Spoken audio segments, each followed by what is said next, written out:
Sa mga tinatawag na adrenaline junkie dyan, kasama ba kayo doon? Kasama. Pero ito baka Oo. kayo mismo hindi nyo kayanin ang trip ng isang lola sa England.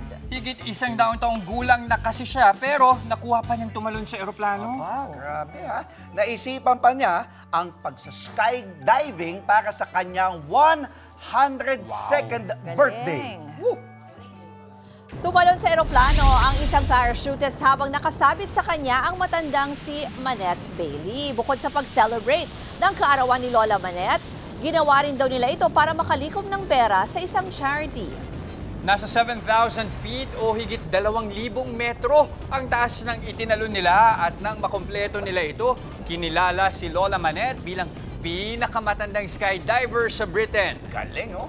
Hindi naman ito yung unang beses na umiral ang pagiging thrill seeker ni Lola Manette.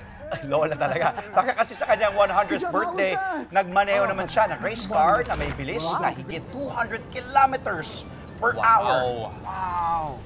Mga kapatid, Jess De Los Santos po, huwag magpauli sa mga umaaksyong balita at napapanahong issue sa bansa.